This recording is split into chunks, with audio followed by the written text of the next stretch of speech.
Salut à tous et bienvenue dans cette vidéo, j'espère que vous allez bien. Aujourd'hui, j'ai une invitée spéciale, une sportive qui fait du trail, de l'ultra, etc. Et aujourd'hui, avec elle, comme promis, on va parler de l'Apple Watch Ultra. Pour celles et ceux qui découvrent ma chaîne YouTube à travers cette nouvelle vidéo, tout d'abord, bienvenue. Sachez que la semaine dernière, j'ai fait pas mal de vidéos sur les nouveautés d'Apple, notamment l'iPhone 14, l'iPhone 14 Pro et Dynamic Island, et bien sûr les nouvelles Apple Watch, l'Apple Watch 8 et l'Apple Watch SE. N'hésitez pas bien sûr à consulter ces vidéos si vous voulez tout savoir des nouveautés d'Apple. Je vous mets les liens dans la description sous la vidéo. Salut Valérie, merci d'avoir accepté de faire cette vidéo avec moi. On se connaît depuis super longtemps, on essayait tout à l'heure de retrouver depuis quand, donc ça doit dater de 2007-2008. C'est pas tout jeune, mais en tout cas, on se suit sur les réseaux sociaux depuis tout ce temps. C'est la première fois qu'on se parle en vrai, donc je suis vraiment super contente. Alors, je t'ai invitée pour cette vidéo spéciale Apple Watch Ultra, parce que tu fais de l'ultra, tu fais des trails, enfin tu vas pouvoir nous présenter ce que tu fais. Et j'avais vraiment envie d'avoir ton retour d'utilisatrice de montres connectées. Je sais que tu as une Apple Watch, je sais que tu as une Garmin, enfin que tu as plusieurs montres, voilà. J'en ai vu passer pas mal sur ton compte Instagram, donc je pense que ben, tu vas nous éclairer sur cette Apple Watch Ultra. Je sais que tu as déjà un peu regardé les pseudo-tests, hein, parce que personne n'a vraiment testé en conditions réelles pour l'instant. Donc merci Valérie d'être là et je te laisse te présenter. Bonjour Audrey, également très ravie de, de faire ta connaissance un peu mieux que par les réseaux, hein. C'est vrai que ça fait tellement d'années que je te suis, tu m'as beaucoup appris de choses sur le monde Apple. Et effectivement, je fais du sport, entre autres activités.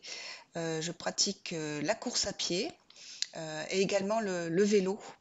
De façon un peu plus intensive ces 2 dernières années. Et je suis également un petit peu geek, donc le monde Apple m'a toujours attiré en ce sens et je dois avouer que j'ai acheté une Apple Watch en 2020, un peu grâce à ta vidéo sur ton achat de l'Apple Watch 3. Euh, Parce qu'au départ, effectivement, je n'en ressentais pas forcément la nécessité. Donc, au niveau donc, de mon parcours sportif, comme tu l'as décrit, euh, je fais des marathons, bah, des courses un peu toute distance. Et effectivement, depuis quelques années, c'est de la très longue distance. Je suis allée jusqu'à une course de 24 heures où j'ai terminé à un peu plus de 170 km. Merci. Je fais également j'ai fait un 100 km sur route et j'ai fait du trail jusqu'à 130 km en ultra trail.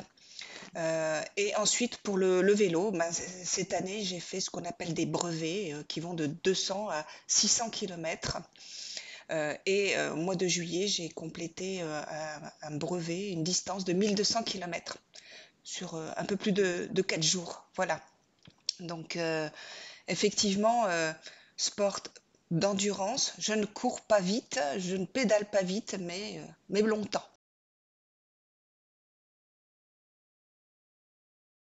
Oui, c'est ça. En fait, je pense que c'est un peu le public, enfin, je pense que c'est clairement le public visé par l'Apple Watch Ultra pour les sports d'endurance.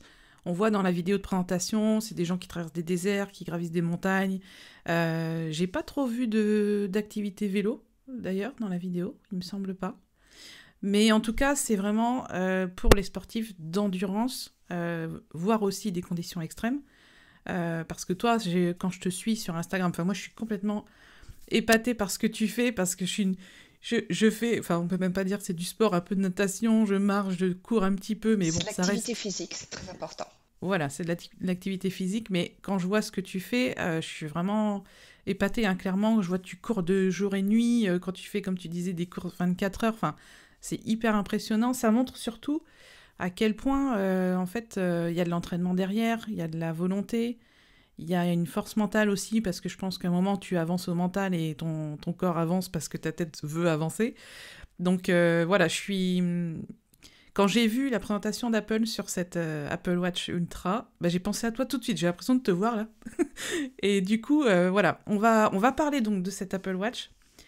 On va avancer par caractéristiques, on va parler du design, on va parler des capteurs surtout, on va parler aussi de l'autonomie. Et ça, je pense que il y a pas mal de choses à dire à ce sujet. Et du coup, grâce à ton expérience, tu vas pouvoir nous dire, bah, l'Apple Watch Ultra, c'est bien qu'elle ait ça, mais la Garmin, par exemple, elle a ça. Donc voilà, ça va être super intéressant.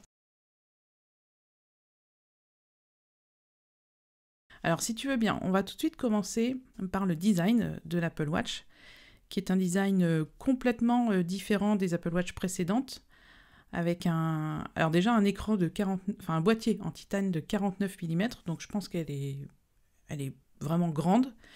Et je pense qu'il faut la tester pour voir si ça va bien. Alors, il y a un écran plat. C'est très bizarre de dire écran plat, mais par rapport aux Apple Watch, on va dire, habituels qui ont les coins arrondis, celle-là, elle a un écran plat donc en verre de saphir avec protection des bords. Donc, en fait, je pense qu'il y a un petit retour du boîtier autour du verre pour éviter justement les chocs latéraux. On a un écran Retina de 2000 nits contre 1000 nits pour les Apple Watch habituels, donc ça veut dire qu'on a une meilleure luminosité en extérieur, ce qui est vraiment bien, surtout quand on fait du sport et qu'on est dans des conditions un peu difficiles. Alors bon, le dos en céramique et verre de saphir, et un poids de 61 grammes. Donc ça, c'est le poids du boîtier auquel, bien sûr, il faut rajouter le bracelet. Et on va aussi parler des bracelets qui sont spécifiques à cette montre. Alors déjà, au niveau du design, tu la trouves comment? Alors, c'est vrai que les Apple Watch traditionnels, hein, puisque jusqu'à présent, pour le sport, y compris même des marathons, j'ai couru des marathons avec cette Apple Watch, le fait qu'il y ait l'écran un petit peu bombé, un petit peu rond, on a tendance à le cogner un petit peu facilement au quotidien et j'ai toujours eu peur de l'oreiller. Alors moi, c'est un boîtier aluminium, hein, donc il n'a pas la protection des boîtiers, je crois, inox ou acier qui ont une protection du verre un peu plus importante. Donc j'avais un petit peu hésité. Malgré tout, elle est pareillée, hein. En 2 ans, Ça résiste plutôt bien. Ouais, ça la mienne, résiste. On elle la s'est pris cogne, du mais mur. voilà, voilà. Donc, pour l'instant, j'ai même fait une chute avec un vélo, hein, qui m'a permis de tester l'alerte d'ailleurs, et tout va bien. Donc, je pense que c'est quand même mieux effectivement que ça soit cet écran plat et qu'il soit un petit peu recouvert un petit peu par les rebords du boîtier en titane. Euh, donc, parce qu'on voit bien dans les images, on est plutôt en montagne, en milieu un petit peu extrême, qui nécessite peut-être un peu plus de protection. Alors, on peut aussi parler bien sûr de cette fameuse taille du boîtier de 49 mm qui peut paraître énorme. Alors moi, c'est une 44 mm que j'ai, hein. J'ai choisi aussi une taille assez grande parce que justement, je trouve que c'est bien de voir un peu mieux, un peu mieux ce qu'on a sur la montre. Mais moi, je suis habituée à mes montres de sport qui sont déjà autour de 45 mm déjà, habituellement, voire 48 mm. Et la dernière que j'ai en date, hein, et la plus grosse qui existe, elle est en 51 mm. Alors, je mets à côté, voilà, ça peut faire énorme. Mais finalement, il y a une mode aussi de ces grosses montres, hein. Il y a eu l'Ice Watch, ces montres à aiguilles qui étaient énormes, qu'on pouvait porter voilà, pour le look. Et j'expliquerai pourquoi, en fait, j'ai choisi cette taille d'écran, parce qu'on va aborder un sujet après. Mais donc la taille ne me traumatise pas, même en port quotidien, même si j'ai un poignet très fin, parce que moi j'ai du goût aussi pour ces montres un petit peu grandes et aussi avoir une surface d'affichage surtout un peu plus importante. C'est ça, parce qu'en fait, par exemple, si tu es en train de courir, que tu dois jeter un œil à ta montre pour vérifier ton rythme cardiaque ou que sais-je, en effet, il faut pas que tu sois là à dire ah, elle est où l'info. Voilà, plus ton écran sera grand et plus tu auras une visibilité bonne, quoi. Voilà, surtout qu'il y a des applications tierces, hein, que j'ai utilisées sur l'Apple Watch qui s'appellent Workout Doors, qui ajoutent plein de paramètres de suivi lors de ton sport. Et donc tu te retrouves avec plein de cases, avec plein d'informations. Et donc, bon, tu apprécies d'avoir un petit peu plus de surface de lecture hein, pour ce genre de choses, sinon ça fait un écran très chargé. Même si l'application exercice de l'Apple Watch, je tiens à le souligner, tu as une excellente application qui se suffit à elle-même, qui avec WatchOS 9 va apporter encore plus de choses. Donc, j'ai pas eu l'occasion encore de le tester, je l'ai pas installé, mais qui va être vraiment, je pense, top et apporter vraiment des informations euh, qu'on attend, ce qu'on appelle en sport des métriques, donc des données très, très importantes. Bon, ça dépend de ce qu'on attache toujours aux data hein, lorsqu'on fait du sport, mais qui apportent des métriques très très proches de ce qu'on peut avoir, soit avec des accessoires, soit sur des montres type Garmin. Mhm. Donc le design de l'Apple Watch, on va voir aussi qu'il y a les boutons qui ont été pensés, notamment si on porte des gants. Donc le design et l'écran, je pense que c'est validé. La taille de la montre, ça paraît une évidence pour les sportifs d'extrême.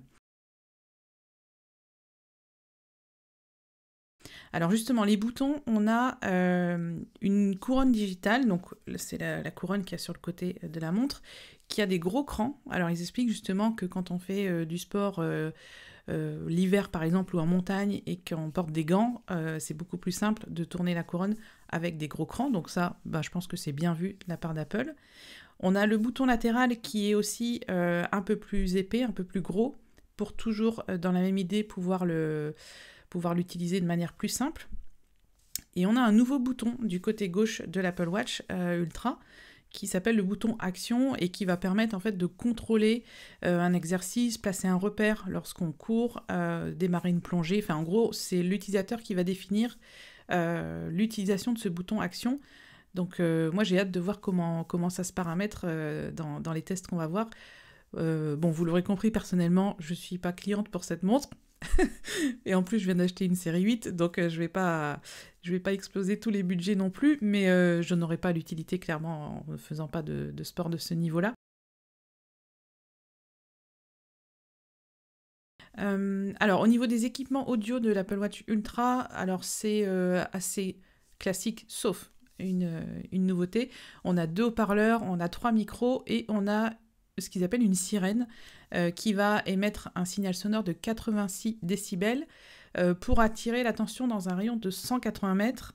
Alors, s'il y a des montagnes autour de nous, est-ce que ça va vraiment aller aussi loin?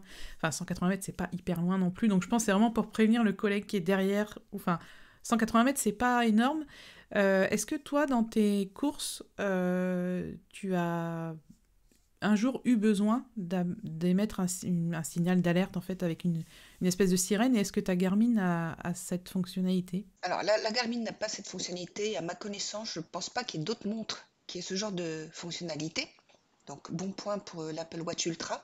Je dis bon point parce qu'en fait, avoir un signal sonore est obligatoire sur la majorité des trails ou ultra trails, où généralement on a toujours un petit sifflet qui est accroché à notre sac de trail. Donc, effectivement, pour appeler en cas de problème. Donc, c'est vrai que des fois, en fonction du problème, c'est peu qu'on souffler, enfin, n'est peut-être pas possible. Et effectivement, si c'est un peu plus pratique d'appuyer sur un bouton et d'envoyer ce signal, alors 86 décibels, c'est assez important. On ne peut pas aller au-delà parce que au-delà, il peut y avoir un impact hein, sur les tympans. Hein. Ça peut pas être un signal, par exemple, à 120 décibels qui est néfaste pour les tympans. Mais 85 décibels, c'est souvent la limite lorsqu'il faut mettre un casque anti-bruit dans les usines, voilà, de protection. Donc 180 mètres, je ne sais pas si, enfin, plus la distance s'étend, moins il y a de décibels entendus, mais c'est quand même une belle distance, et je pense que ça sera quand même plus efficace que notre petit sifflet mourant à la fin. Alors, je ne l'ai jamais utilisé, mais en tout cas, c'est fait partie des équipements souvent obligatoires en trail, en course nature, on va dire. Donc, j'imagine en montagne, ça peut être utilisable et très utile. Après, peut-être qu'il peut y avoir de la réverbération, hein, tu sais, avec les parois rocheuses, qui fait qu'on puisse entendre, localiser précisément, je ne sais pas trop, puisque voilà, c'est ça réverbe. Mais en tout cas, moi, je pense que c'est un ajout intéressant auquel les montres dites de sport n'ont pas encore pensé. Ouais, et puis j'imagine que ça demande un peu de batterie derrière, un peu de puissance. On ne sait pas de combien de temps ce signal C'est peut ça. être émis, hein. Enfin, Mm. j'ai pas Ouais, vu il y a encore l'information. beaucoup de questions. Mm. Alors, on va passer à la partie des capteurs, parce que bien sûr, dans les Apple Watch, les capteurs, c'est sacré, peu importe le modèle. Donc, il y a 3 capteurs qui sont spécifiques à l'Apple Watch Ultra. Il y a le profondimètre.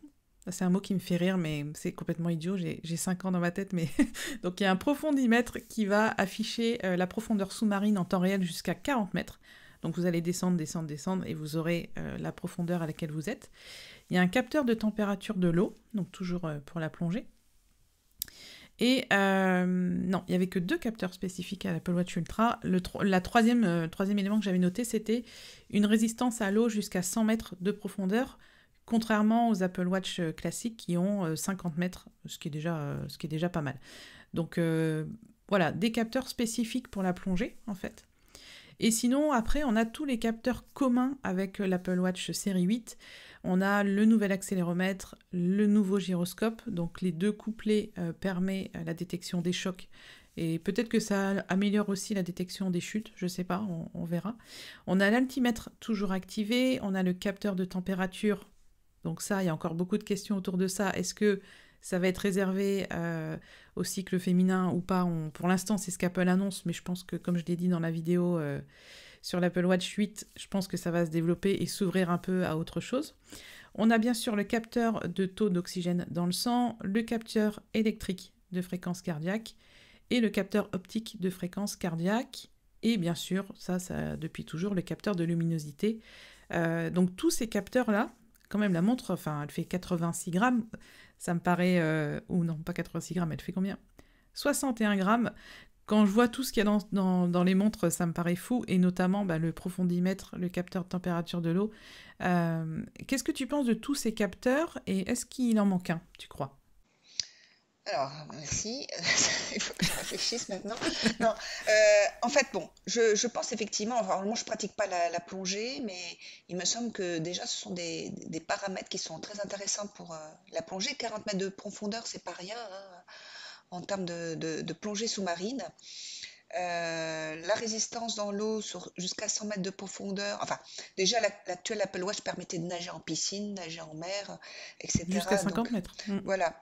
Donc, c'était quand même, c'était quand même déjà largement suffisant pour les nageurs. Je précise, je ne fais pas de triathlon, je ne nage pas. Enfin, si, comme une clé à molette.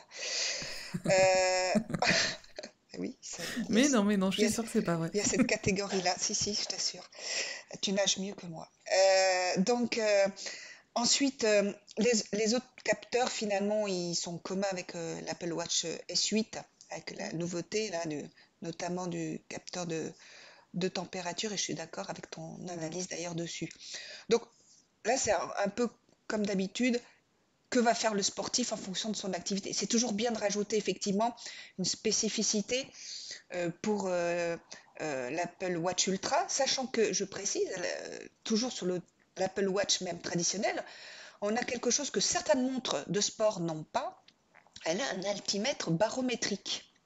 C'est-à-dire que la précision mesurée de l'altitude en cours et du dénivelé en particulier, qui est très important dans les sports où on pratique en montagne, trail ou même vélo, eh ben, est bien plus précise qu'un altimètre barométrique, ce qu'a l'Apple Watch, même on va dire traditionnelle. Ouais, toutes les Parce que Apple moi Watch, j'ai je une crois. Apple Watch, toi série 5, hein, donc Mhm.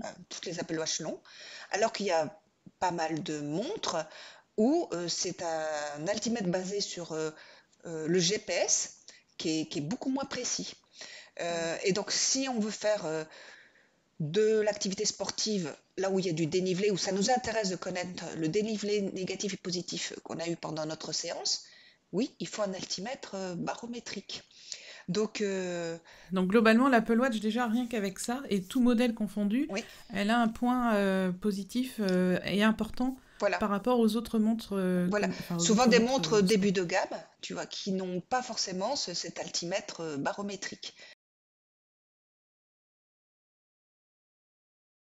Alors, Au niveau de la connectivité, donc c'est une montre bien équipée, hein, l'Apple Watch Ultra. Donc bien sûr, il y a le Wi-Fi, la 4G, chose que pas mal de montres connectées n'ont pas forcément, enfin de montres sportives n'ont pas forcément, j'ai vu ça. Le Bluetooth en 5.3, alors que les autres Apple Watch restent en Bluetooth 5. Je n'ai pas encore approfondi le sujet, je ne vois pas pour l'instant qu'est-ce que ça va changer, mais globalement, c'est toujours bien de faire évoluer les capteurs et la connectivité. Alors, contrairement aux Apple Watch classiques, on a un GPS à double fréquence L1 et L5. L'Apple Watch 8, enfin les Apple Watch classiques ont un GPS L1. Et d'après ce que j'ai lu, alors tu vas me dire si je me trompe, mais en gros, le GPS à haute précision L5 permet une meilleure réception si on est en montagne ou alors ils disent dans les villes, mais je sais pas si on fait du trail dans les villes, mais bon, c'était un peu bizarre comme exemple, mais et après il y a alors plein de termes techniques que je ne connais pas du tout, GLONASS, Ce sont des types Galileo. de satellites en fait. Ah d'accord. Beidou, par exemple, c'est le satellite GPS chinois, je crois. Donc moi j'ai aussi d'autres montres, hein, parce que comme tu as vu, je collectionne des montres et j'avais aussi des Coros. Et Coros a été les premières montres à proposer énormément d'autonomie. Et aussi, j'avais une petite, enfin le début de gamme de chez Coros, qui est la Pace 2, qui pèse 28 grammes et qui est toute simple, mais qui, chez Coros, on a accès à toutes sortes de satellites comme ici. Donc tu pouvais choisir un petit peu les satellites qui t'intéressaient pour... Alors, moi, j'ai jamais rien touché à tout ça. Euh, je ne sais pas si c'est en fonction de l'emplacement, il prend tel ou tel satellite. En tout cas, en ce qui concerne le GPS à double fréquence, je l'ai maintenant sur mon compteur Garmin de vélo. Alors, je crois que j'ai laissé activer, mais ça fait baisser un petit peu l'autonomie, puisque forcément, puisqu'on parle, c'est du multifréquence. Et effectivement, il est plutôt recommandé, alors soit dans des milieux un petit peu encombrés, je pense forêt, montagne, un petit peu enclavés, mais aussi les villes. Alors bien sûr, ça peut faire rire, un sport extrême dans les villes, mais ben, les gratte-ciel et les immeubles peuvent un petit peu altérer le signal GPS. Alors on avait le GLONASS qui permettait aussi de mieux adapter cette mesure GPS en ville. Pour ma part, je ne sais même pas si je vais le garder parce que je peux changer le type de mesure GPS sur mon Garmin compteur de vélo. Parce que moi, ce qui me compte, c'est encore une fois, c'est l'autonomie. Si je fais des petites sorties alors j'ose dire d'une journée, c'est quand même beaucoup. Bon, ça me gênera pas parce qu'il a une très bonne autonomie. Mais en tout cas, voilà. En tout cas, pour l'Apple Watch Ultra, on peut souligner bien sûr le Wi-Fi, la 4G. Euh, Effectivement, ma montre Garmin, elle est quand même Wi-Fi. Par Et contre, elle n'a pas de connexion cellulaire. voilà, non, non, je pense pas qu'il y ait de connexion cellulaire sur les montres de sport. J'ai regardé sur le site de Garmin ce matin et la dernière qu'ils ont fait à 1000 et quelques euros n'a pas de connexion cellulaire, donc forcément il y a une meilleure autonomie parce qu'on sait très bien que la 4G ça bouffe les batteries des téléphones, des montres, enfin voilà. Donc en fait il faut quand même peser le pour et le contre entre ce qu'on pourra faire sur son Apple Watch Ultra face à une Garmin. Et en effet, avec l'Apple Watch Ultra, on va pouvoir téléphoner, envoyer des messages, recevoir des notifications. Ça reste une montre ultra connectée. Mm. Ça va bien Ouais. ensemble.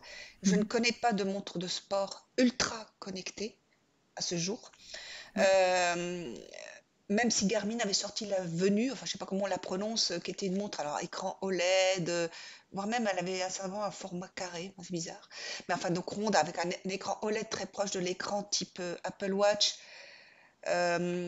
Et qui pouvait avoir pas mal de connectivité, mais les connectivités étaient liées à avoir un téléphone à côté. Mm. Moi, j'ai pas une montre cellulaire non plus, hein, donc j'ai besoin de l'iPhone. Mais je l'ai toujours avec moi, puisque dans toutes mes sorties, j'adore prendre des photos, de toute façon. Ouais. Donc ça...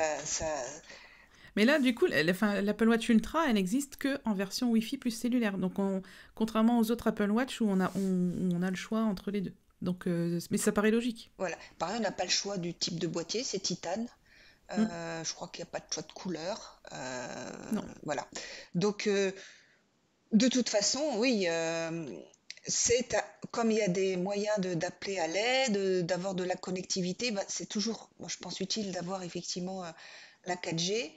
Et donc effectivement, il faut comptabiliser ce paramètre-là dans Mm. l'autonomie que n'ont pas effectivement les autres montres. Ouais. On va y revenir après sur l'autonomie. Alors au niveau des certifications, donc ça aussi c'est important quand on parle de produits qui sont conçus pour l'extrême. Alors elle a une certification militaire STD 810H. Donc en gros ça veut dire qu'elle a été testée à résistance aux températures extrêmes, à l'humidité, la poussière, les chocs. Il y a 30 situations dans lesquelles les appareils sont testés avec cette norme.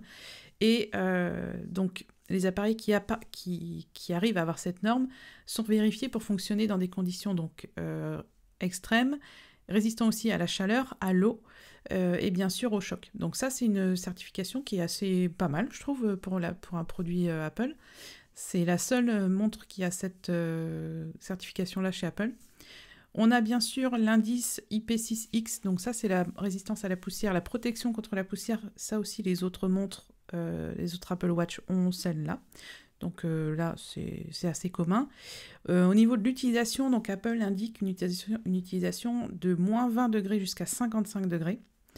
J'ai pas regardé les Apple Watch autres, mais je pense que c'est un peu la même chose, non? J'ai pas... J'ai pas regardé non plus. D'accord, bon, je vérifierai ça. Mais j'ai Et pas elle a une, testé dans ces conditions. Et pour la... Ouais, c'est vrai que c'est des conditions extrêmes, là on peut le dire. Et pour la certification plongée, donc elle est certifiée EN 13319. Donc c'est une norme que je connais pas, je vais pas vous le cacher, mais en gros c'est spécifique à la plongée. Donc elle répond à pas mal de certifications très importantes pour pouvoir l'utiliser dans toutes les conditions extrêmes. Donc c'est vrai, la première norme dite militaire, je pense que c'est un gros ajout, hein, parce qu'il me semble pas que les autres montres de sport aient cette certification, même si elles résistent quand même assez bien au choc en général, à la poussière, à l'eau, aux infiltrations d'eau, etc. Donc c'est peut-être effectivement pour accentuer l'aspect extrême de certaines conditions environnementales dans lequel peut être exposée la montre et la personne qui la portera en l'occurrence. Donc oui, je pense que voilà, c'est un plus par rapport à ce qu'on connaît, même si, encore une fois, peut-être que ça ne concernera qu'une petite partie des utilisateurs. Bah, après ça c'est assez commun à tous les produits qu'on utilise, ils sont tous prévus pour même l'iPhone pour des températures assez élevées ou très basses. Il y a des choses, voilà, il y a un avancement, j'ai envie de dire, des certifications que la plupart du temps on n'utilisera pas. Mais c'est très bien que là ce soit prévu pour ce type de produit qui est quand même assez spécifique. Alors au niveau des bracelets, il y a des super beaux bracelets qui sont sortis. Donc on a la boucle alpine avec un crochet en G pour pouvoir avoir un bon maintien. Je pense à un crochet de sécurité, je pense. Ouais, voilà, en fait, il y a un petit crochet comme ça qui vient dans le tissu pour éviter que la montre se détache parce que tout ce qui est bracelet, par exemple moi celui-là qui est, je vais faire le petit bruit là, clairement ça arrive que je m'accroche et que ça, j'ai jamais perdu ma montre, mais Bah, les magnétiques, hein, c'est aussi, c'est pas. c'est ça. En fait, il y a un moment, faut avoir des bracelets qui tiennent le coup et pour éviter de perdre sa montre. Surtout si on n'a pas pris son petit sifflet en comptant sur sa montre pour émettre un signal sonore. Voilà, faut vraiment avoir des bracelets qui tiennent bien. On a la boucle trail avec une languette pour l'ajuster rapidement. J'ai l'impression que ça ressemblait un peu à celui-là. Faut voir aussi. Et on a le bracelet océan avec une boucle en titane et un anneau ajustable. Il a l'air assez bien foutu ce bracelet pour la plongée. Alors, avec anneau ajustable, il faudra qu'on voit en fait.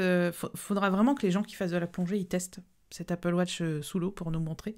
En tout cas, moi je suis super curieuse de voir tout ça de près et j'espère qu'on aura des vrais tests de sportifs, comme on disait tout à l'heure, des vrais sportifs, pas des vrais sportifs, je rectifie, il n'y a pas de faux sportifs, mais voilà, des spécialistes de telle ou telle pratique.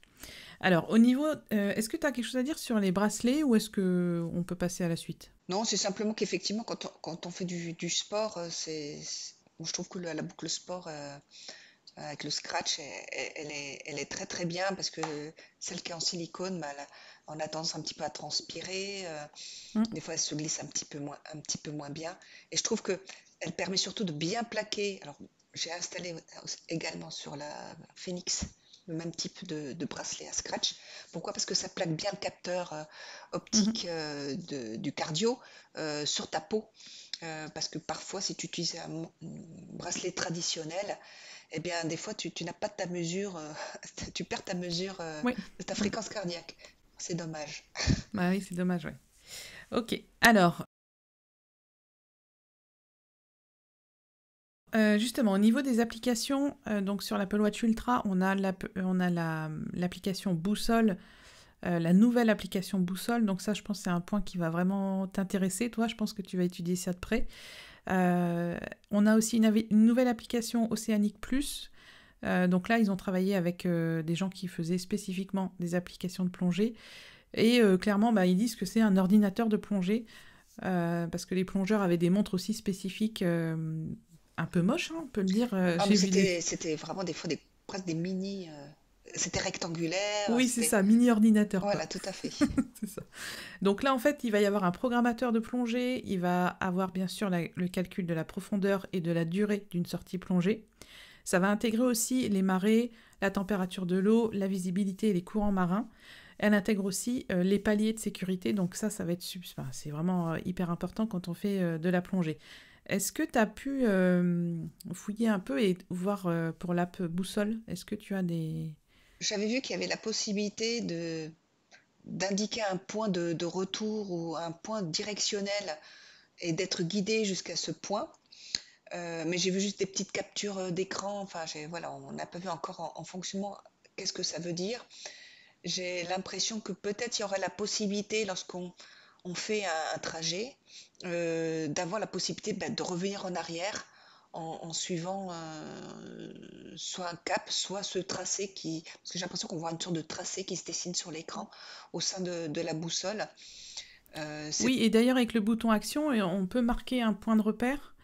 Et je pense que si on fait comme le petit poussé, on marque des points de repère, il peut nous reguider pour rentrer en fait. Enfin, moi d'accord. Tu as j'ai bien vu fait ça comme ça. d'utiliser le terme petit poussé puisque c'est exactement le nom de cette fonction sur toutes les montres dites D'accord. cardio GPS, hein, que ça soit Sunto, Garmin, etc., où tu voyais ta trace en petit pointillé blanc sur fond noir lorsqu'il n'y avait pas la carto, hein, parce que toutes les montres n'ont pas la cartographie précise, hein, sur leur écran. Ça dépend des modèles, hein, même dans toutes les marques. Et finalement, bah, des fois, ça suffisait, puisque nous, on est sur la petite flèche et on suit les petits points blancs en mode petit poussé. Ça permet de revenir sur ses pas. Bah, c'est toujours assez rassurant de pouvoir à minima faire ça. Alors, cette table boussole, c'est uniquement pour l'Apple Watch Ultra ou ça sera aussi pour la...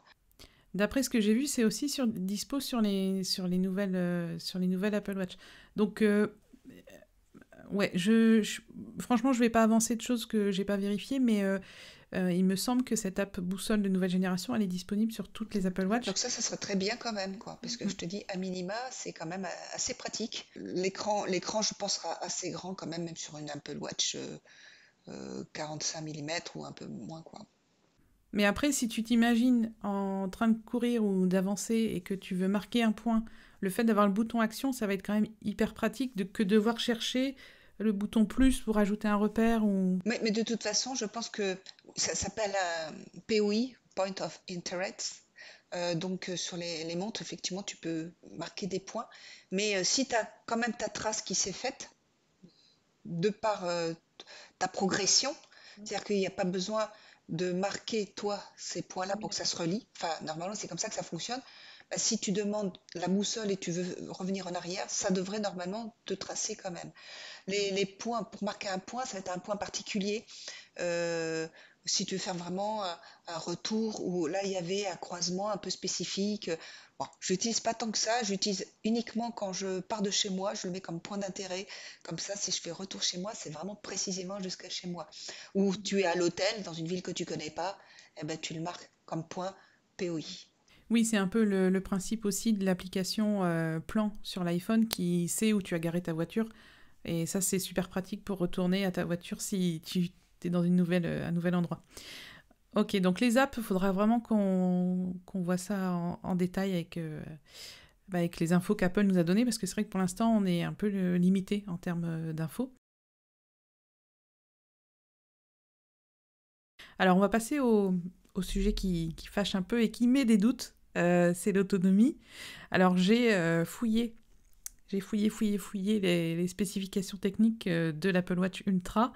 Alors, il y a déjà une espèce de petit flou sur l'autonomie annoncée parce que là, moi, ce que j'ai vu, c'est d'abord une autonomie annoncée de 36 heures. Mais dans ces 36 heures, il compte 180 vérifications de l'heure, c'est beaucoup, 180 notifications, 90 minutes d'utilisation d'app, un entraînement de 60 minutes avec lecture de musique en utilisant le Bluetooth. Et ils indiquent bien que cette autonomie de 36 heures, c'est donc l'Apple Watch Ultra GPS plus cellulaire. Donc de toute façon, c'est le seul modèle qui existe. Et ça inclut un total de 8 heures de connexion 4G et de 28 heures de connexion à l'iPhone. Donc la 4G, clairement, les 8 heures, je pense que c'est ça qui fait descendre l'autonomie. Et ils annoncent également, dans un second temps, je pense suite à une mise à jour, 60 heures d'autonomie en mode d'économie d'énergie. Donc là, ils disent l'autonomie de la batterie pour plusieurs jours d'aventure en mode économie d'énergie, avec les réglages d'exercice activés pour lire moins souvent la fréquence cardiaque et le positionnement GPS. Donc c'est un peu dommage du coup de perdre ou d'avoir moins d'infos parce qu'il va faire des relevés moins fréquents pour prolonger l'autonomie. Donc dans ces 60 heures, il compte 15 heures d'exercice, 600 vérifications de l'heure. Donc ça, c'est, je pense, c'est les relevés justement cardio, peut-être oxygène dans le sang, etc. 35 minutes d'utilisation d'application, 3 minutes de conversation. Ça, je pense qu'ils auraient pu éviter de le dire. Parce que faut pas être bavard en même temps. c'est ça, c'est ça. 15 heures de suivi de sommeil et les 60 heures d'utilisation de l'Apple Watch Ultra incluent une connexion 4G à la demande. Donc à mon avis, c'est quand tu désactives, réactives les données cellulaires. Et 5 heures de connexion à un iPhone en Bluetooth. Donc, et troisième point, si on laisse la 4G tout le temps allumée, on retombe à 18 heures, d'après le comparatif des différentes montres. Donc cette info, je l'ai trouvée en tout petit en bas. Bien vu. Ben ouais, ça m'a assez étonnée. Donc je pense que vraiment le point faible, si on peut dire, c'est à la fois un point fort, la connexion 4G, mais ça va être un point faible sur l'autonomie. Surtout que j'ai vu que chez Garmin, par exemple, il y avait des autonomies assez incroyables de je sais plus, 30 jours, mais ils n'ont pas de connexion 4G. Donc, qu'est-ce que tu penses de cette autonomie annoncée ? Voilà. Alors déjà, si on se base sur une Apple Watch traditionnelle à 18 heures, comme j'ai dit, on peut faire largement le matin se lever, prendre un petit déjeuner, aller recourir son marathon, revenir de son marathon et en début de soirée la recharger, hein. Il y a pas de souci. Donc, quand même une belle journée de sport, une belle journée d'activité. En utilisant un Apple Watch avec tout ce qui va avec, c'est-à-dire l'interactivité avec l'iPhone, quelques applications, voilà, je veux dire, c'est Un peu de pas musique ? un petit peu de musique. Bon, je l'utilise pas, mais c'est vrai que si on lance de la musique, bon, on a la commande sur la montre, c'est sûr que ça mange un peu la batterie. Utilisation de plan pour se rendre au départ du marathon, voilà, il y a peut-être des petites choses. Bon, alors 36 heures, alors là, c'est vraiment bien, puisque voilà, on va se mettre à doubler. Simplement, on le voit bien dans le descriptif, lorsqu'on fait du sport, nous, ce qu'on veut savoir, c'est combien d'heures en exercice. Et à aucun moment, tu ne le vois. Ils disent en exercice, mais avec de la musique. Et ça, effectivement, lorsque tu as exercice et musique, même dans les Phoenix, enfin les Garmin, l'autonomie chute notablement. Je crois qu'on tombe à 7-8 heures, tu vois, Oui. Et donc, tandis que là, bon, c'est 60 minutes, hein. Voilà. Mais c'est parce qu'ils mélangent plein d'activités. Ce que nous, lorsqu'on est sportif, et si on veut l'utiliser vraiment en tant que uniquement montre sportive, c'est sur ces 36 heures d'autonomie, combien d'heures en exercice? Est-ce que moi, j'aurais été capable de faire mon 24 heures en courant ou en marchant, comme on peut, mais 24 heures d'exercice en continu? Cette montre-là, comme je te disais, autonomie, mode GPS, activité de sport, c'est 60 heures Mhm. à l'exercice. Ouais. Après, il y a des modes d'économie d'énergie qui existent, comme les 60 heures de l'Apple Watch Ultra. Effectivement, tu parlais du point de GPS moins fréquent, etc. Alors, c'est pas idiot concernant certaines activités, parce que en randonnée, par exemple, t'as pas besoin d'un point GPS toutes les secondes. Mhm.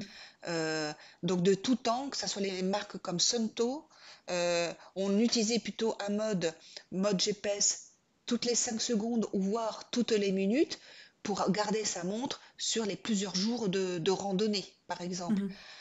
Par contre, effectivement, lorsque c'est de la compétition vraiment en ligne, trail, on apprécie de plus en plus d'avoir un mode GPS seconde par seconde. Moi, j'ai déjà testé sur une course Côte d'Armor.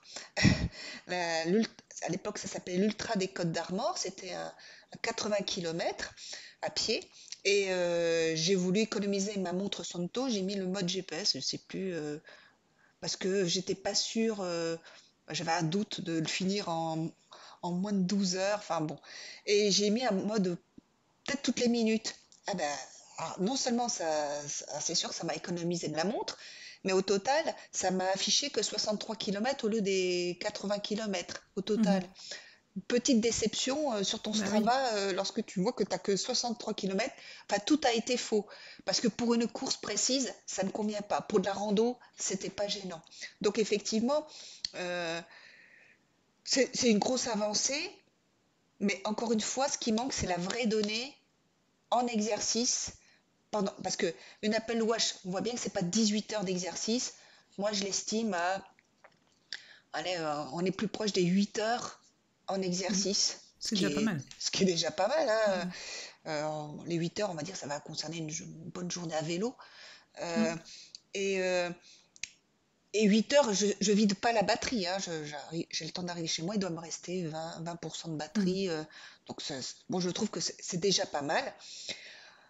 On verra avec cette Apple Watch Ultra, mais là, il y a un gros décalage quand même avec les montres, certes, type Garmin qui n'ont pas la 4G, mais on veut tenir quand même pas mal de temps.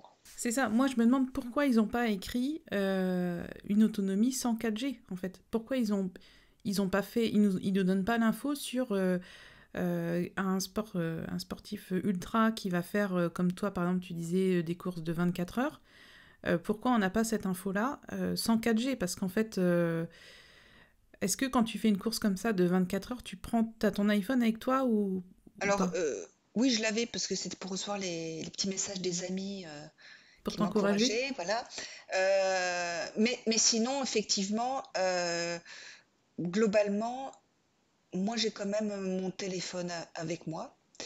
Pas forcément donc pour appeler. Alors après, il faut savoir, hein, sur certains ultra trails, il faut avoir un mobile, c'est obligatoire, hein, pour aussi Mhm. appeler les secours. Donc la montre peut-être ultra, enfin Watch Ultra pourra faire l'office de compenser ça.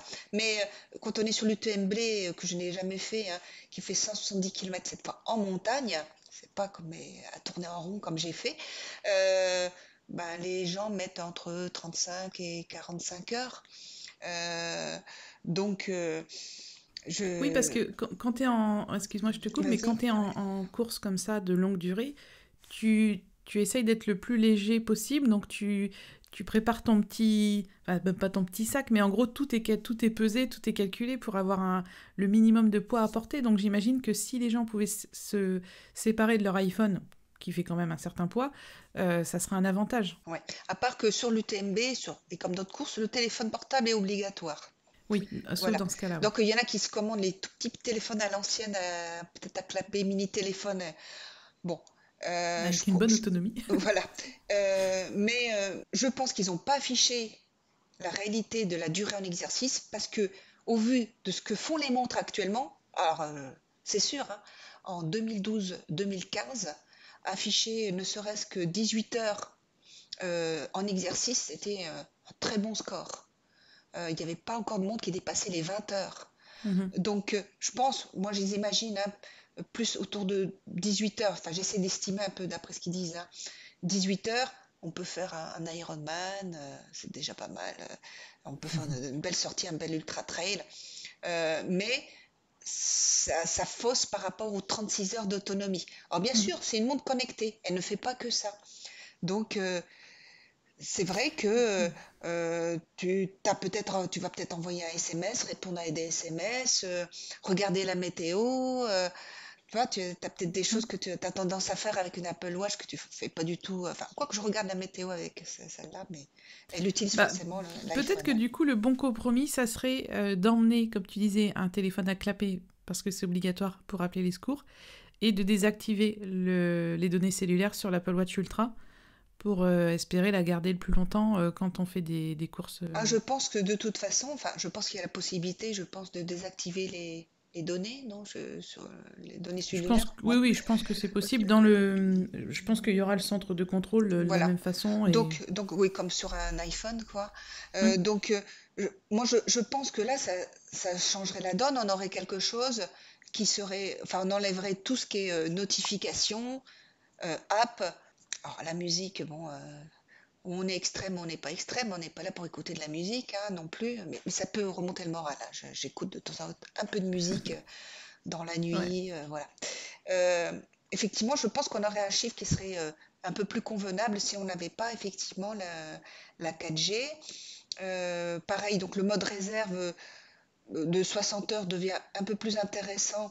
Là, il parle vraiment de 15 heures d'exercice, hein. Là, Mm, on a la valeur. Alors, ça ouais. fait un peu peur, ça veut dire, enfin, on n'a pas l'équivalent dans l'explication des 36 heures. Ils l'ont mis dans les 60 heures, c'est Mm. 15 heures d'exercice. Alors, bien sûr, il faudrait enlever l'utilisation des apps, bon, la conversation, suivi du sommeil. Mais non, mais non, puisqu'on est censé bouger, on ne dort pas sur Ultra. Non, je plaisante.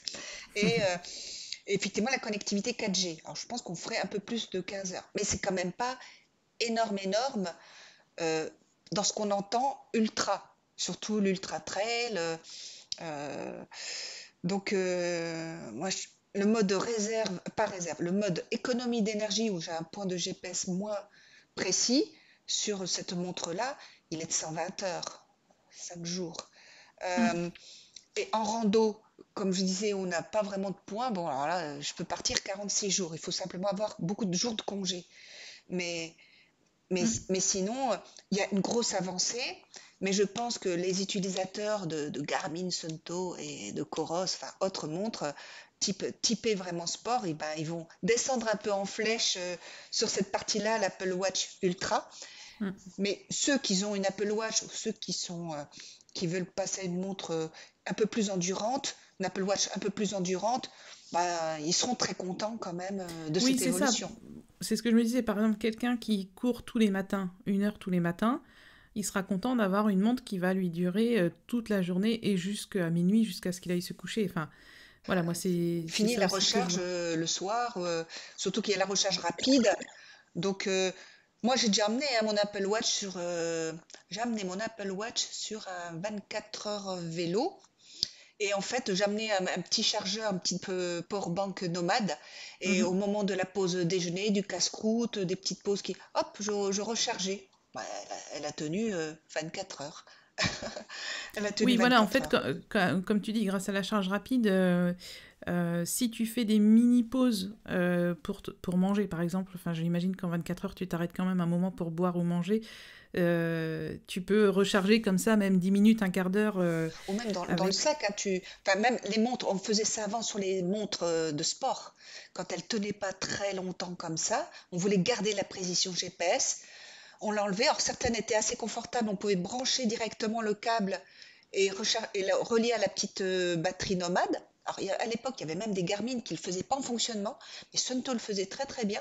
Donc hop, on branchait sur une petite pince crocodile et Mm. je pouvais alimenter et tenir ma journée parce que j'avais une montre qui faisait que 12 ou 15 heures. Alors, ouais, là, je vois chez Garmin, ils ont une Enduro 2 à 1 100 euros, et donc, le verre de la montre, ils indiquent que ça permet une recharge solaire. Donc ça, enfin, c'est vachement intéressant. Le verre de la montre permet, grâce au soleil, de recharger la montre. Et ça, enfin, ça aurait été une bonne surprise de voir ça sur l'Apple Watch Ultra. Ça sera peut-être pour le modèle suivant. Mais voilà, il y a quand même beaucoup d'innovations, notamment par rapport à l'autonomie chez la concurrence. On est toujours à la recherche de l'autonomie hein, quand on fait du long. Hein. On n'est pas à côté d'une prise électrique. On Mm. n'est pas à côté d'endroits où on va pouvoir rebrancher le temps que. On a parfois des batteries nomades avec nous à transporter. Donc on parle qu'on veut s'alléger, mais bon, finalement, des fois, on est avec nos batteries nomades. Donc avoir déjà un appareil qui nous évite cette charge, et là, c'est pas un jeu de mots, mais c'est une charge mentale que de rechercher à recharger sa montre parce qu'on est bientôt à 10% de réserve et que notre circuit va se terminer et on risque de perdre nos données. Bon, c'est un peu le stress. C'est ça. Moi, j'imagine déjà quand je fais une randonnée de 2-3 heures, si j'ai plus de batterie sur mon Apple Watch, je vais être trop déçue de ne pas avoir mon exercice complet, de ne pas avoir mon tracé. Alors, j'imagine des courses ultra, quoi. Et on est tellement addict à ces petits objets, on a l'impression que si ils n'ont plus rien enregistré, que finalement on n'est Qu'on n'a pas allé rien faire fait. son sport. Donc c'est un Ouais, peu c'est triste. c'est vrai qu'il y a cette notion-là de ah, c'est écrit noir sur blanc que ça y est, j'ai fait mes 10 kilomètres de randonnée. Enfin, moi, c'est à peu près ça, 10-15 kilomètres. Je suis déjà super contente d'avoir cette info-là et d'avoir ouais, le suivi cardiaque, etc. Alors, la plus grosse randonnée que j'avais fait l'an dernier, c'était 4 heures à peu près de marche, enfin oui, de randonnée. Et c'est vrai que mon Apple Watch, vers 16 heures, alors c'est une Apple Watch 3 hein, qui a déjà quelques années, vers 16 heures, on m'a mis en mode 10% de batterie restante, donc elle avait pas bien tenu, mais après, j'avais pas forcément désactivé la connexion avec l'iPhone, enfin, j'avais pas optimisé les choses, mais ouais, je me suis dit quand même, elle a tenu une randonnée de 4 heures, c'était pas mal, en mettant pause le midi pour le pique-nique, donc je pense que même quand elle est en pause, bah, elle attend, enfin, elle est... donc ouais, l'autonomie, ça va être vraiment l'info, j'ai envie de dire, quasiment la plus importante de cette Apple Watch Ultra. On va voir ce que les tests réels vont nous démontrer. J'espère qu'ils vont faire avec 4G, sans 4G, en désactivant telle chose. Enfin, ça va être super intéressant. Alors, pour finir, 2 points. Au niveau du stockage, on est à 32 gigaoctets de stockage comme les autres Apple Watch. Donc là, il n'y a rien de spécial. Je pense que c'est largement suffisant pour une montre. Et au niveau du prix, on est à 999 € avec le bracelet inclus. En fait, c'est pas un prix complètement hors sol hein, par rapport à la concurrence. Oui, voilà. Il faut vraiment connaître la concurrence parce que sinon, effectivement, les gens vont dire, oh, par rapport au prix normal. Mais enfin, elle est en titane. Alors, je sais pas, l'option titane avant, elle était quand même assez chère. C'est vrai que l'option n'existe plus pour les Apple Watch classiques. Après 32 gigas, ça peut s'expliquer par une grande chose. C'est que finalement, le stockage est fait pour utiliser beaucoup d'applications. Mais s'il y avait eu, et c'est là où le bas blesse, et on n'en a pas parlé parce que c'est pas dans les spécificités, une cartographie, il aurait fallu stocker des cartes. Donc Mm. ça aurait été une montre peut-être à 64 gigas, parce qu'il faut stocker des cartes, la carte monde ou la carte de l'Europe, etc., avec différents types de fonds de cartes, puisque voilà maintenant, selon notre activité, quand on fait du VTT, du trail, c'est plus des chemins, il n'y a pas le même niveau de précision, d'indication de terrain. Lorsque c'est de la route, etc., la topographie. Et, et donc, le, vraiment, vraiment, ce qui a fait le grand boom de ces montres, et je crois que c'est Garmin le premier qui a tiré le premier, qui a mis de la carto sur ses montres, un fond cartographique, parce que finalement, toutes les autres montres faisaient du guidage sur un parcours, et c'était simplement le parcours, il était en blanc sur fond noir, et nous, on Mhm. était la petite flèche, on suit. Ça marche très bien. Là, je ne sais même pas si l'Apple Watch est capable de faire ça. C'est-à-dire, on importe un fichier GPX et on le lit sur la montre, et on a le guidage. On Mhm. se prépare son petit parcours et tout ça. Et ça, c'est quand même très, très important. Alors certes, aventurier, c'est peut-être partir à l'aventure sans avoir sa carte ou son guidage, mais en fait, c'est ça qu'on fait en vélo, en course à pied, un peu longue distance, pour découvrir aussi, toi tu veux faire de la randonnée, tu trouves des fichiers GPX d'idées de parcours de randonnée sur ton lieu de vacances ou autour de chez toi, tu le mets sur ta montre ou certaines applications iPhone, et puis tu te laisses guider, c'est quand même assez appréciable. Mhm. Et Après, je pense que le terme aventurier, c'est purement marketing. C'est pour nous faire rêver, clairement, de partir à l'aventure. C'est très dans l'air du temps. Les images qu'ils mettent, là, la personne qui court dans le désert ou qui est au Ouais, c'est ça. sommet des montagnes, Donc c'est l'aventure, mais je pense que c'est plutôt sportif, ultra, extrême. Enfin, voilà. Après, mm. extrême, quand je dis sport extrême, pour moi, c'est plutôt les sports encore plus à risque. Bah, quand tu cours 24 heures, pour moi, c'est de l'extrême. En fait, ça dépend de quel niveau on se base. Si, je t'assure. Mais non, clairement, la cartographie et le guidage et l'importation d'itinéraires, enfin de parcours, c'est ce qui fait qu'on a une montre comme ça. Mm. C'est ce qui fait que j'ai préféré avoir un compteur GPS qui me fasse de la cartographie et le guidage. Sinon, il suffisait aussi de rester avec sa montre comme ça et de suivre éventuellement les panneaux. Mais de nos jours, toutes les randonnées, toutes les épreuves fournissent un fichier GPX que l'on importe de façon très facile par Bluetooth sur son appareil. Et, euh, et c'est pour ça que je ne serai pas cliente d'une Apple Watch Ultra, Bah, pour je les sais pas, raisons que j'explique. peut-être que ça sera possible. J'ai pas trouvé d'infos à ce Voilà. sujet-là, mais il faut espérer. Voilà, moi je pense que ça peut être une mise à jour, ou alors, je le dis, il existe malgré tout des applications qui le font déjà sur l'Apple Watch actuelle. Workout Doors, j'avais la possibilité d'apporter un parcours Mhm. et je pouvais le suivre. C'est ça, je pense que toutes les applis de sport, notamment celles que tu nommais, vont s'adapter à l'Apple Watch Ultra et profiter des nouveaux capteurs, des nouveaux systèmes de localisation, etc., pour améliorer leurs apps et que du coup que les sportifs comme toi utilisent plutôt cette application-là que celle d'Apple. Mais encore une fois, on n'a pas à l'heure actuelle assez d'infos pour savoir est-ce que cette nouvelle app boussole intègre de la cartographie, intègre... on ne sait pas du tout. Pour l'instant, on n'a pas beaucoup d'infos. Donc, il faudra vérifier. En fait, je pense que pour Apple, c'était un peu compliqué de se positionner parce qu'en gros, soit ils auraient pu faire une montre, je pense, avec une énorme autonomie en coupant tout ce qui était connectivité, tout ce qui était 4G, mais du coup, on perdait tout ce qu'on aime dans l'Apple Watch, à savoir répondre à un texto, prendre un appel, enfin des choses qui font partie de notre quotidien. Donc en gros, ça serait resté la montre pour le sport et pas la montre du quotidien. Donc ils ont couplé, voilà, c'est un compromis. Ils ont fait ce qu'ils ont pu, à mon avis. On sait très bien de toute façon qu'il y a aussi les mises à jour logicielles qui améliorent souvent l'autonomie ou pas. Ça dépend des mises à jour. Mais globalement, je pense ils vont s'adapter et je pense pas qu'ils se seraient lancés sur un marché comme ça sans avoir des ingénieurs qui bossent là-dessus derrière, sans avoir testé plusieurs années, si ça se trouve, avec des sportifs ultra. Donc, moi, je trouve que c'est une montre qui est bienvenue dans la gamme. Je pense qu'elle va faire craquer tous ceux qui aiment son design et qui vont vouloir se faire plaisir. Moi, j'adore cet écran plat, là, je trouve elle a vraiment mis un petit coup de vieux au design de l'Apple Watch, même 8. Je trouve avec ses bords arrondis qu'on connaît depuis très longtemps maintenant. Mais voilà, moi, je trouve que c'est une montre bien équipée.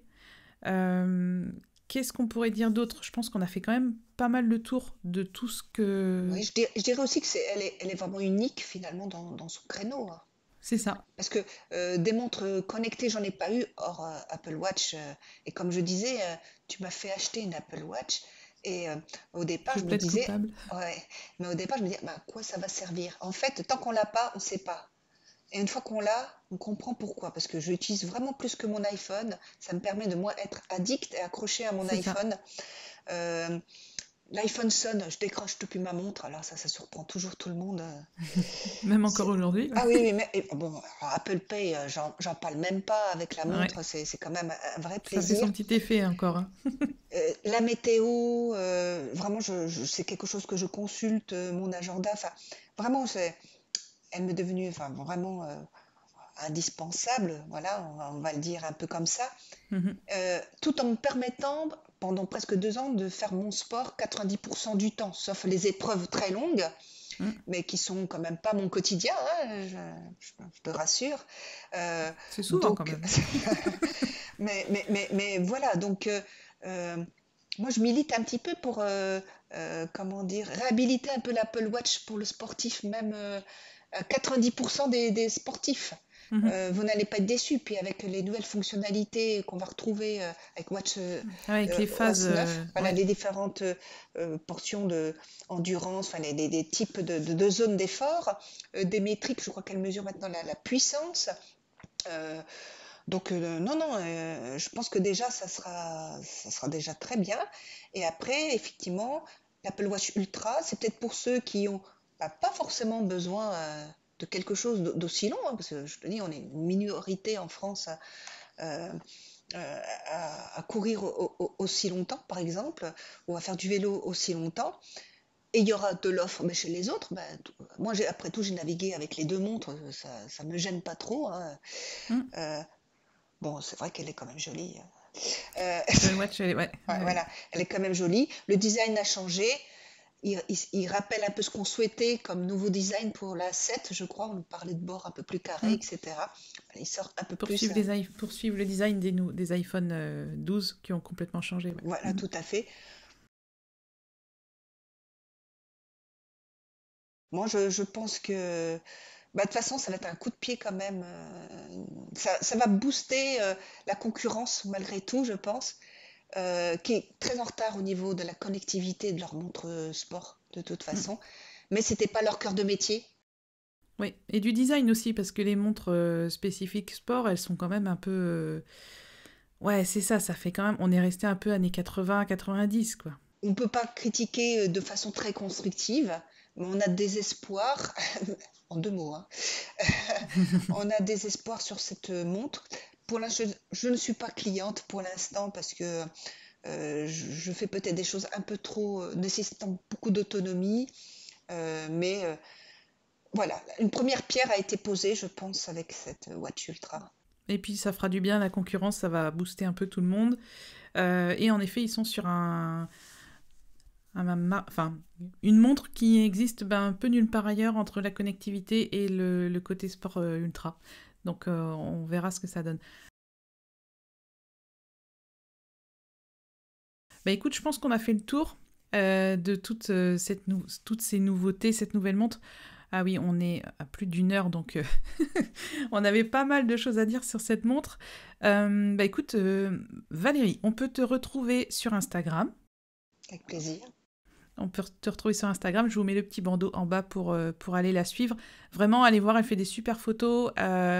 Elle explique toutes les courses qu'elle fait. Enfin, tout. Enfin, moi, je suis comme ça, regardez les photos. C'est beau, c'est beau. Oh là là, elle a fait tant de kilomètres. Enfin, je suis fan Merci. de suivre tout est. Pour moi, c'est des exploits, donc de tes exploits.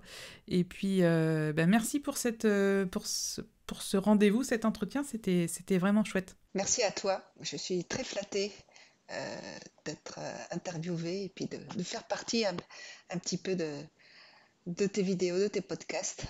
Depuis si longtemps que je les regarde ou je les écoute. Ouais, ouais, c'est vrai que ça fait une quinzaine d'années qu'on se suit mutuellement, donc c'était un vrai plaisir d'échanger avec toi à ce sujet-là, et je te remercie d'avoir accepté de venir et de prendre un peu de temps pour faire cette vidéo. Et si des abonnés ont des questions plus précises sur mon utilisation des Apple Watch ou comment je pratique un petit peu mon sport, je peux répondre à leurs questions dans les commentaires. Ouais, donc n'hésitez pas à mettre des commentaires pour nous dire ce que vous avez pensé de cet échange, ce que vous pensez surtout de cette Apple Watch Ultra. Bien sûr, comme vous le savez, on répond, je réponds, et du coup, Valérie répondra aussi à vos commentaires. Donc on attend ça avec impatience. Voilà, merci Valérie, Merci à toi. à bientôt. Au revoir.